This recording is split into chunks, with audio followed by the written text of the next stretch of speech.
We're here in Monte Carlo for the Rendez-Vous de Septembre. For AM Best TV, I'm Richard Banks. And I'm joined now by Chris Methven, who's the Chief Growth Officer for CyberCube. Chris, welcome. Thank you, Richard. It's good to be here with you. So, Chris, back in Monte Carlo again, talking about cyber. It's a topic that tends to dominate here in Monte Carlo the past couple of years. Another year of experience. How's the market developed in the past 12 months? So the primary insurance market has continued to stabilize, rates increasing more slowly than it did over the prior couple of years, whilst it's continuing to increase. And that's really as a result of the controls that were put in place in 2021, 2022, with regards to underwriting as a result of the explosion of ransomware that we saw over that period. The reinsurance market has moved from being, I would say, cautious on cyber to cautiously optimistic on cyber. They're seeing some of the results come through from the primary insurers that are seeing an improvement as a result of those controls that were put in place. But they haven't seen enough yet to really declare victory and sort of full confidence. In terms of the threat landscape itself, we've just put out our global threat briefing. We published that last week. It's available to download through our website. There was a few sort of key trends coming out of that. So the first is ransomware is still dominating the threat landscape, but actually there's been at least a flattening off, if not a reduction in the frequency of events across all industries, albeit there are certain industries that are seeing a significant increase. But whilst that frequency has been going down, the severity of those attacks has actually been going up, and that's largely as a response to some of the more double extortion ransomware techniques that are being employed by threat actors. But generally speaking, we feel like the market's reached that point of flattening off and stability, and now we can look at how we can bring more capital in to fuel the growth that is available within the cyber insurance market.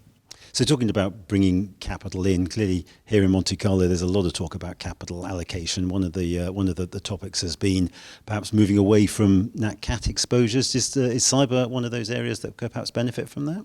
Cyber definitely needs more capacity being brought into the market, and so we're spending a lot of time with reinsurance partners and secondary capital markets, getting people comfortable with the underlying modelling behind cyber as a class, and hoping to bring more capital in to fuel the market growth. So still no massive systemic loss in the cyber market. What happens if that does occur?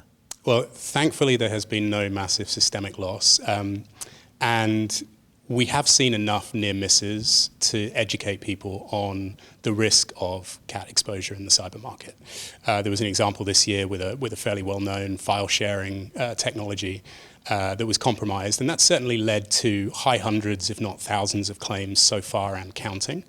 But what that's forcing reinsurers in particular to do is look at the exposure that exists to particular technologies within the portfolio of insureds that they may be underwriting. And it's certainly putting a lot more attention on some of those hidden points of accumulation that might exist in a portfolio of insureds.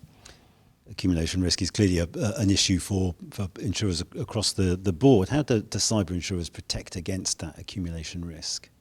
So there are really sort of three main strands to this. The first I've mentioned, which is really understanding the exposures that exist, not just in those modeled single points of failure that everybody talks about, but some of those just below the surface technologies that are fundamental to how internet-connected technologies work, that haven't necessarily been considered sufficiently as aggregation points thus far, and really understanding where they exist in portfolios. And certainly CyberCube is at the forefront of working with our insurers and reinsurance partners to help them understand those hidden points of accumulation. The second thing we're seeing is large insurers are introducing more definition around widespread event coverage, and either specifically excluding that or affirmatively covering it with a separate product. And you've seen a number of examples of major insurers doing that over the last sort of 12 or 18 months. And then the third thing that's going to be really interesting when you look at the threat landscape today, it's so dominated by nation-state activity, it's quite hard to have a conversation about cyber insurance without talking about war exclusion language. And to date, that hasn't really been sufficiently tested, and I don't think there's really been a sort of formed industry-wide view as to what that looks like. That's certainly something that we see as being a hot topic, both this week and for the next few quarters within the market. And how does that resolve itself?